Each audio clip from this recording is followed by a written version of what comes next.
Salam, selamat pagi jemaat Tuhan semua. Selamat beribadah dan selamat hari Minggu. Saya Pastor Babu ucapkan selamat beribadah kepada semua jemaat Tuhan di IM Badasrian dan juga semua rakan-rakan Facebook yang bersama saya dalam siaran langsung pada pagi ini. Jadi puji Tuhan karena kita diberi kesempatan oleh Tuhan untuk bernafas dan hidup pada hari ini, semuanya oleh karena kasih dan anugerah Tuhan semata-mata.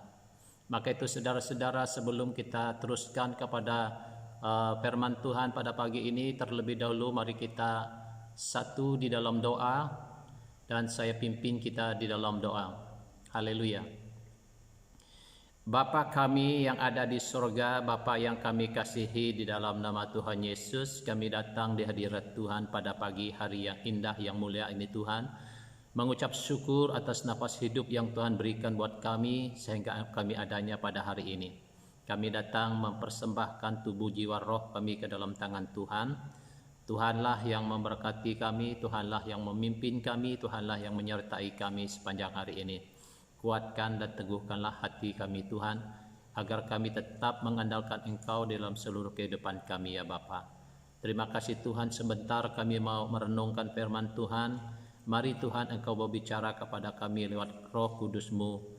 Tuhan Yesus kami berdoa, kami haus rindu akan Engkau, maka itu berbicaralah Tuhan kepada kami semua.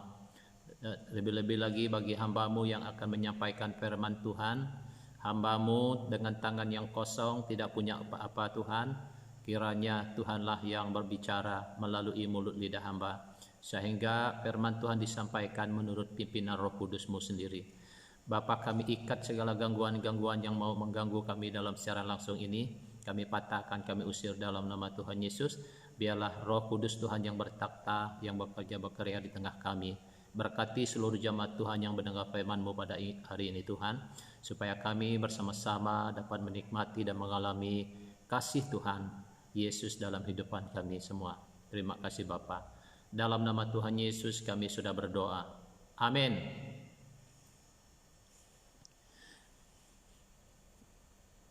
Topik kita pada pagi ini yaitu tema firman Tuhan yang sama-sama kita pelajari pada pagi ini saudara-saudara, yaitu pertobatan sejati. Jadi pertobatan sejati adalah pertobatan yang sungguh-sungguh menyerahkan hidup kepada Tuhan. Tetapi di samping itu juga memang ada saja pertobatan yang tidak sungguh-sungguh.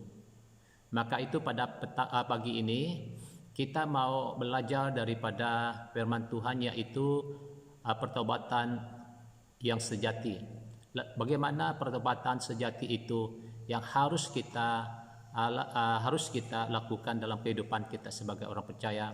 Maka itu kita mau belajar pada pagi ini. Yang pertama, mari kita melihat yang pertama saudara-saudara, yaitu kita harus menyadari dosa, yaitu menyadari dosa. Saudara-saudara, semua orang memang telah berbuat dosa dan telah kehilangan kemuliaan Allah. Itu kata firman Tuhan. Dan semua orang telah kehilangan kemuliaan Allah, sebab kita semua adalah manusia yang berdosa sejak daripada Adam dan Hawa. Tetapi saudara-saudara, banyak orang yang tidak menyadari dia hidup dalam dosa. Maka itu sebagai orang yang mau mencari kebenaran, orang yang mau mencari Tuhan, yang langkah yang paling utama di dalam kehidupan kita adalah kita harus menyadari dosa.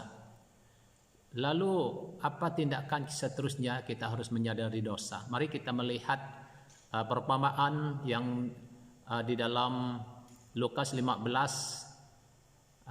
Dalam Lukas 15, di dalam perumpamaan ini ialah anak yang hilang.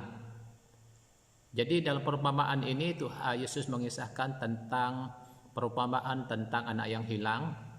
Anak bungsu memohon kepada ayahnya untuk membagi harta kekayaannya, lalu ayahnya membagi, dan anak bungsu ini menjual segala hartanya, lalu dia pergi ke negeri yang jauh, dia berfoya-foya, Dia menghabiskan semua kekayaannya. Lalu datanglah kelaparan di negeri itu, dan anak bungsu ini mulai melarat dan mulai semua kekayaannya sudah habis. Barulah anak bungsu ini menyadari bahwa dia telah berbuat dosa di hadapan Tuhan dan di hadapan bapaknya. Jadi dari situlah anak bungsu ini ingin kembali kepada ayahnya yang telah ditinggalkannya. Jadi di situ kita lihat dalam Lukas pasal 15 ayat 17 hingga 19 yang berbunyi demikian. Lalu ia menyadari keadaannya, katanya, betapa banyaknya orang upahan bapakku yang berlimpah-limpah makanan, tetapi aku di sini mati kelaparan. Aku akan bangkit dan pergi kepada bapakku dan berkata kepadanya, Bapa, aku telah berdosa terhadap sorga dan terhadap Bapa. Aku tidak layak lagi disebut anak Bapa. Jadikanlah aku sebagai salah seorang upahan Bapa. Jadi inilah yang timbul dalam hati anak bungsu ini, yaitu dia menyadari bahwa dia berdosa terhadap sorga dan terhadap bapaknya. Dalam hatinya dia mau kembali kepada bapaknya dan merasakan bahwa dia tidak layak lagi sebagai anak bapak, katanya. Jadi inilah yang harus kita alami setiap orang. Kita harus menyadari dosa kita. Menyadari dosa kita dan kita kembali kepada Bapa Surgawi kita. Saudara-saudara, dalam perumpamaan anak yang hilang ini, anak yang hilang sebelum dia hilang, dia memiliki kedudukan sebagai anak bapak. Dia adalah anak bapak, tetapi karena kesombongannya, egonya, ingin memuas keinginan duniawinya, maka dia meninggalkan rumah bapa, pergi berfoya-foya. Setelah dia menyadari dosanya, baru dia kembali kepada bapaknya. Oleh itu saudara-saudara, anak yang hilang adalah anak bapak yang telah meninggalkan rumahnya. Nah, di sini kita lihat bahwa mungkin kita adalah anak bapak yang telah hilang. Mungkin kita adalah orang yang sudah percaya kepada Kristus, tetapi hidup kita telah meninggalkan Tuhan dan berfoya-foya. Dan oleh itu saudara-saudara, sadarilah kita harus menyadari dosa dan kembali kepada Tuhan Yesus, kepada Allah kita. Seperti mana yang dilakukan oleh anak yang hilang ini. Dia kembali kepada bapaknya dan mengakui kesalahannya, dosanya.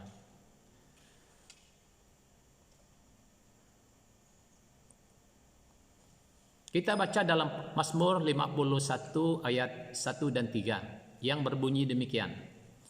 Kasihilah aku ya Allah menurut kasih setiamu, hapuskanlah pelanggaranku menurut rahmatmu yang besar. Bersihkanlah aku seluruhnya dari kesalahanku dan tahirkanlah aku dari dosaku. Sebab aku sendiri sadar akan pelanggaranku, aku senantiasa bergumul dengan dosaku. Di sini juga ini adalah ucapan Daud sendiri, Raja Daud sendiri. Dia memohon belas kasihan Tuhan untuk mengampuni kesalahannya, dosanya. Sebab dia katakan di sini, sebab aku sendiri sadar akan pelanggaranku. Jadi Daud walaupun dia seorang raja, seorang yang mengasihi Tuhan, tetapi masih banyak melakukan pelanggaran.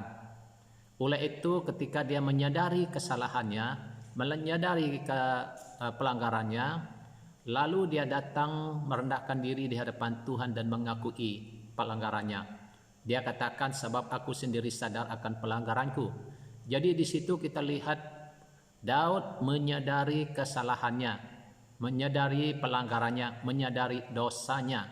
Maka itu sebabnya dia kembali kepada Allah dengan mengakui semua pelanggarannya dan datang merendahkan diri di hadapan Tuhan.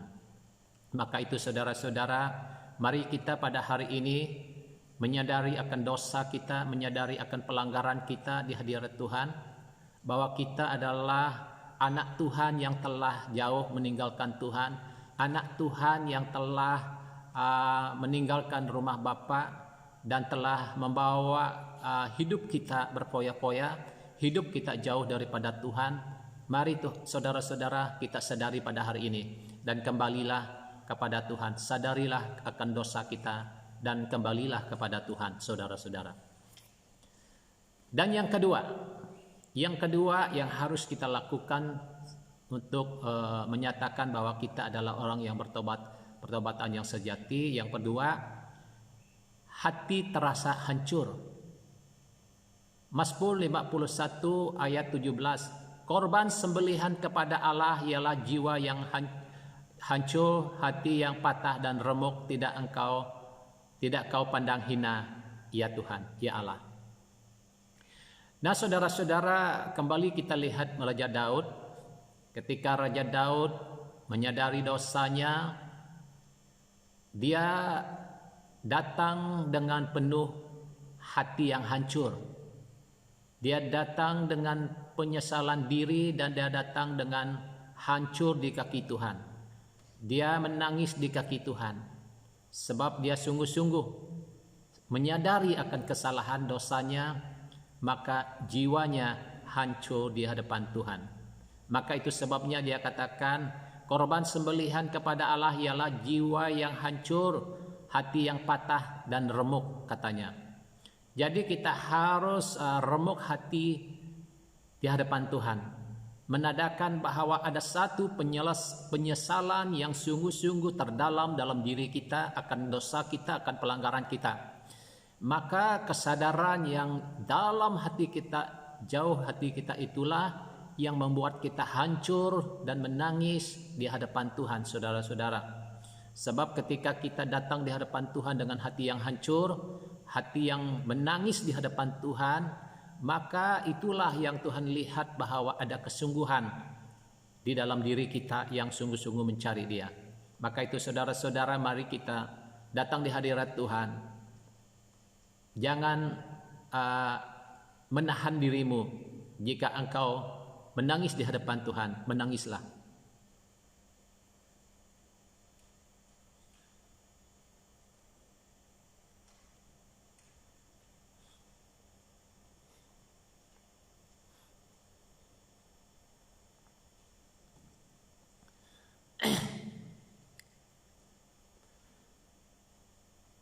Sebab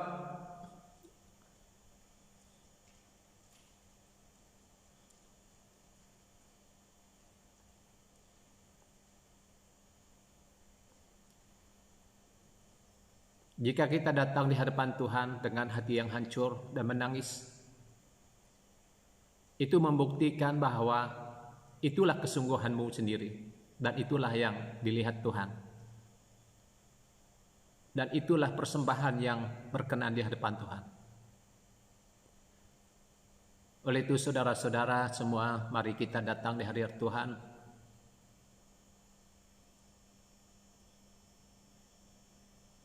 Dengan rendah hati,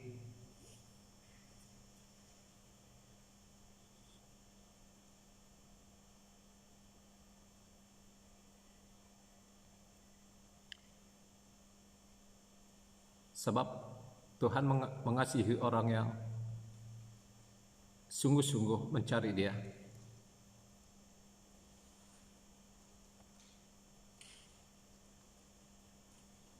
Dan yang ketiga,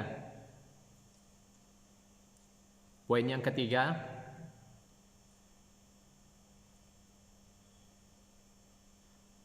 merendahkan diri di hadapan Tuhan.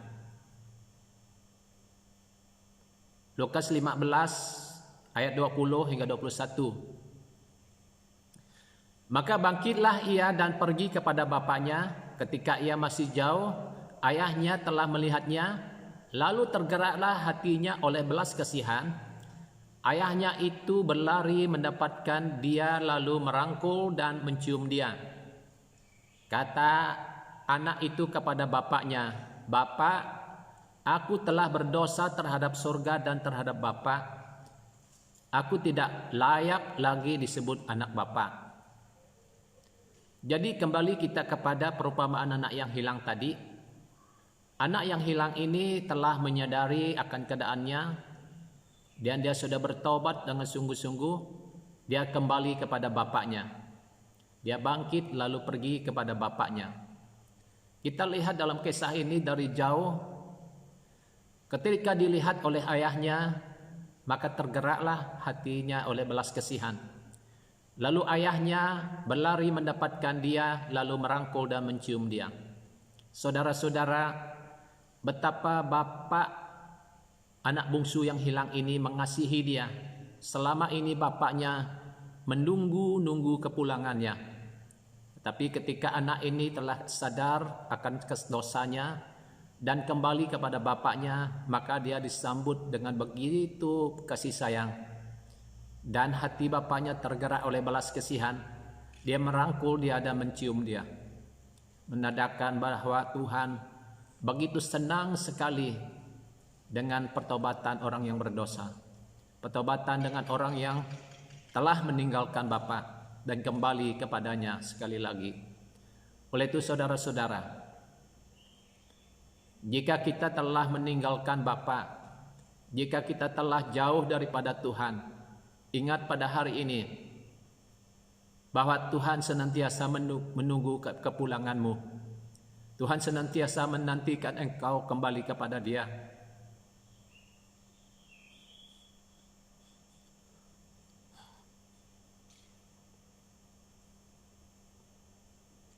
Sebab Dia adalah Bapa yang mengasihi. Dia adalah Bapa yang menyambut Anda dengan kasih sayang. Tidak ada kasih sayang seperti yang ada pada Bapa.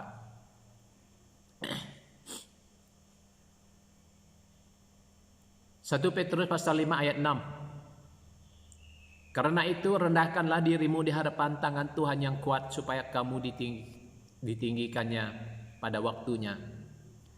Saudara-saudara, mari kita datang merendahkan diri di hadapan Tuhan.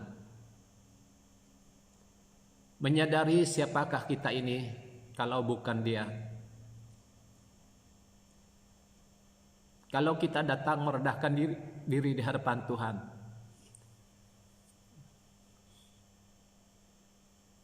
Dia akan mengasihi kita. Dia menerima kita apa adanya kita. Oleh itu saudara, mari kita datang merendahkan diri kita di hadapan Tuhan. Sebab Tuhan mengasihi orang yang rendah hati. Tuhan mengasihi orang yang datang kepadanya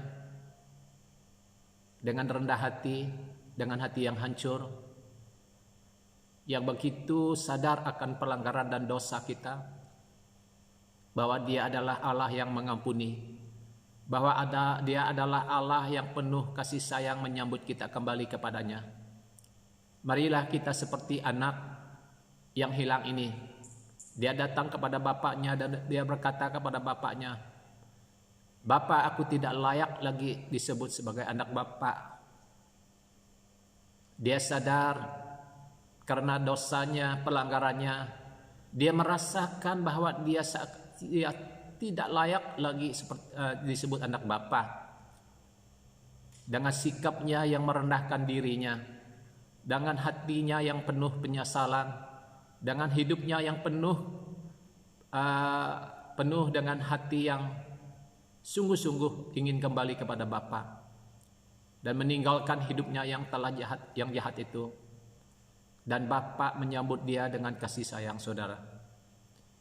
Sebab Dia adalah Allah yang menantikan kita, Allah yang mohon kita agar kita kembali kepada Dia. Apapun pelanggaranmu, apapun kejahatanmu, apapun yang engkau lakukan, yang Tuhan maukan adalah kembali kepada Dia. Kembali kepada Bapa kita yang di sorga, dengan sikap bahwa kita tidak layak di hadapan Tuhan, tetapi anugerahnya, kasihnya, Dia melayakkan kita. Dia menerima kita kembali apa adanya kita, saudara. Oleh itu saudara, mari kita pada hari ini datang merendahkan diri kita di hadapan Tuhan. Sebab orang yang merendahkan diri adalah orang yang dikasihi Tuhan. Dan yang keempat, mengakui dosa. Saudara-saudara, kita datang di hadapan Tuhan, kita harus mengakui dosa kita. Biasanya orang Kristen berdoa begini, Bapa ampunilah segala dosa saya. Ya, memang tidak salah kita meminta Tuhan mengampuni dosa kita. Tetapi sebaiknya kita akui di mana kesalahan kita, di mana dosa kita. Itu yang harus kita akui.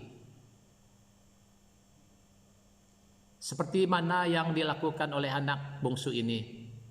Aku telah berdosa terhadap Bapa, aku tidak layak lagi sebagai anak Bapa, disebut anak Bapa. Dia akui. Seandainya kalau kita seorang yang pemabuk, contoh, Tuhan aku ampuni saya seorang pemabuk, saya tinggalkan sikap perangai ini, saya tinggalkan. Kalau kita seorang yang pencuri, katakanlah saya seorang pencuri, Tuhan ampuni saya. Kalau kita seorang yang makan dadah, Tuhan ampuni saya ini orang makan dadah, lepaskan saya Tuhan. Itu bahwa menyatakan bahwa engkau sungguh-sungguh mengakui dosamu. Jika engkau adalah seorang yang suka berzina, Tuhan ampuni saya sudah berbuat dosa, saya sudah berzina. Ampuni saya Tuhan, saya akui dosa saya. Inilah pengakuan dosa, saudara-saudara. Pengakuan dosa di mana tempatnya engkau jatuh, di mana tempatnya engkau tergelincir, di mana tempatnya engkau telah meninggalkan Tuhan, di mana tempatnya engkau telah memberontak melawan Tuhan, di mana tempatnya engkau selalu berbuat dosa. Akuilah dosamu itu dan kembalilah kepada Dia. Sebab dalam 1 Yohanes pasal 1 ayat 9 juga berbunyi demikian. Jika kita mengaku dosa kita, maka Ia adalah setia dan adil sehingga Ia telah mengampuni segala dosa dan menyucikan kita dari segala kejahatan. Dikatakan dalam ayat ini, jika kita mengakui dosa, akui dosa. Sebagai umat Kristen, sebagai orang percaya Tuhan, kita harus mengakui dosa kita setiap hari. Sebab hidup ini penuh dengan kelemahan, hidup ini penuh dengan kekurangan. Tetapi jangan kekurangan, kelemahan itu membuat kita semakin melakukan kesalahan. Tetapi akuilah kesalahan kita, akuilah kelemahan kita. Saudara-saudara, sebab orang yang mengakui dosa sajalah orang yang diampuni dosanya. Oleh itu, saudara-saudara, kita harus jujur di hadapan Tuhan. Kita harus mengakui apa adanya kesalahan kita di hadapan Tuhan. Sebab kenapa? Sebab Tuhan melihat hati. Dosa yang tersembunyi dalam hati kita pun Tuhan lihat. Maka dosa yang tersembunyi itulah yang kita harus akui. Menyatakan bahwa kita benar-benar bertobat dan meninggalkan dosa itu.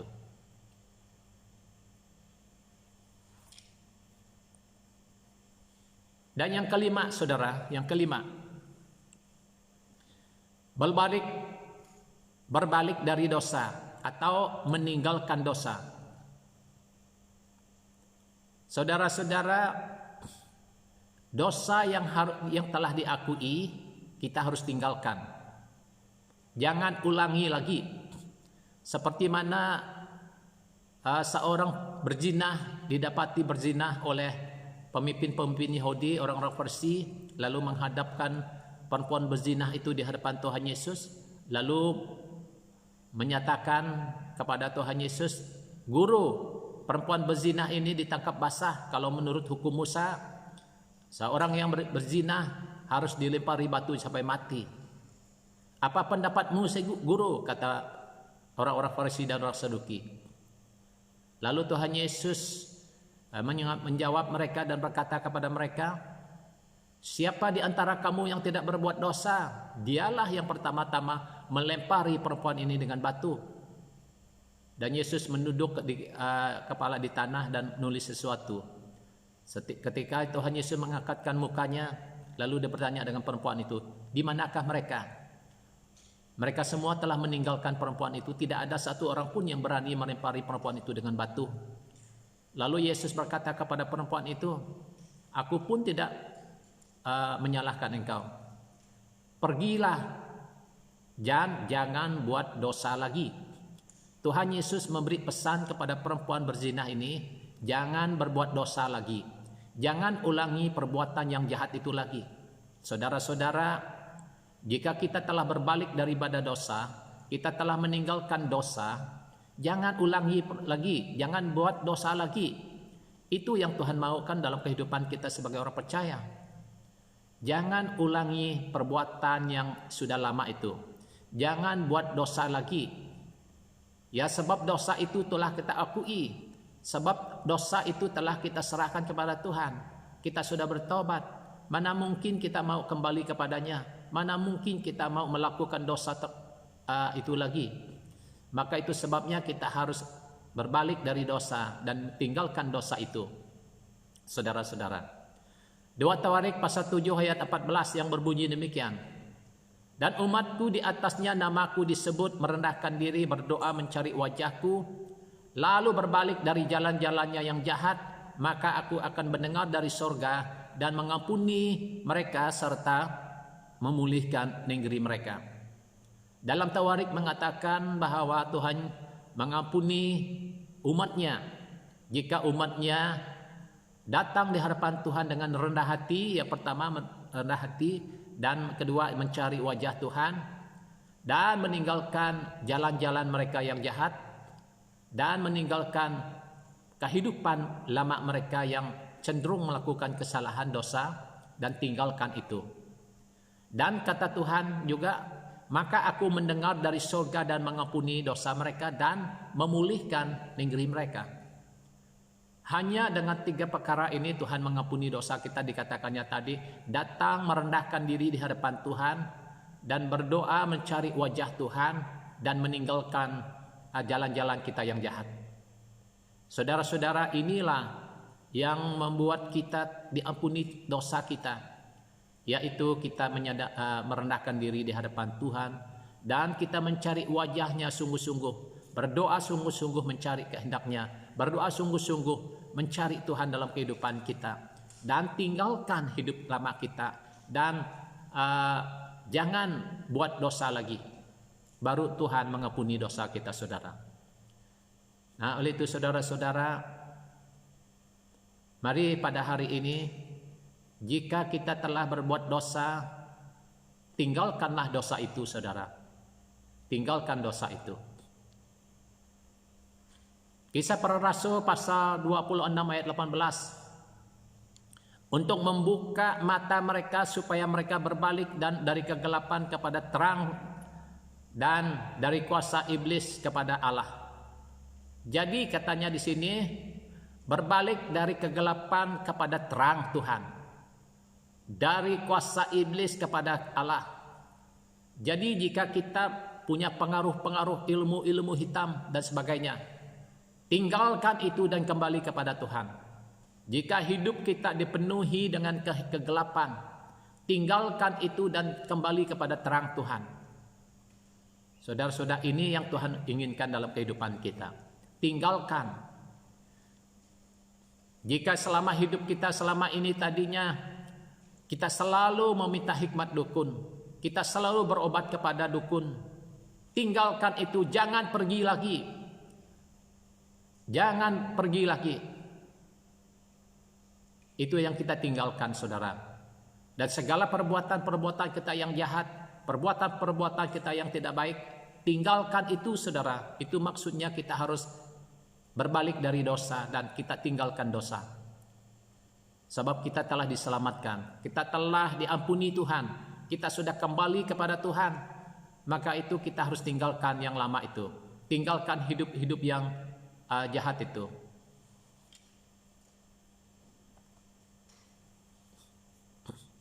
Filipi pasal 3 ayat 13. Saudara-saudara, aku sendiri tidak menganggap bahwa aku telah menangkapnya, tetapi ini yang kulakukan, aku melupakan apa yang telah di belakangku dan mengarahkan diri kepada apa yang di hadapanku. Di sini kita lihat Rasul Paulus mengatakan bahwa aku telah melupakan apa yang di belakangku dan mengarahkan diri kepada apa yang di hadapanku.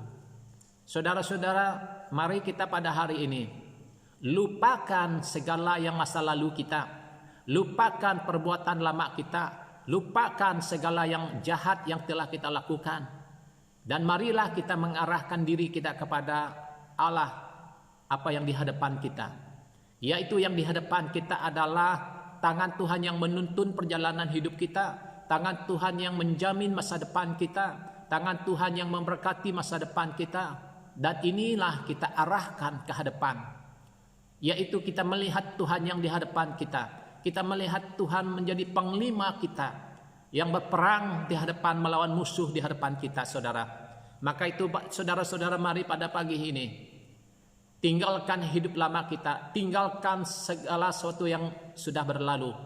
Jangan lagi mengingat dan melakukannya, tetapi mari kita mengarahkan hidup kita di hadapan. Sebab ada jaminan mengatakan bahwa rancanganku adalah rancangan yang penuh pengharapan, kata Tuhan.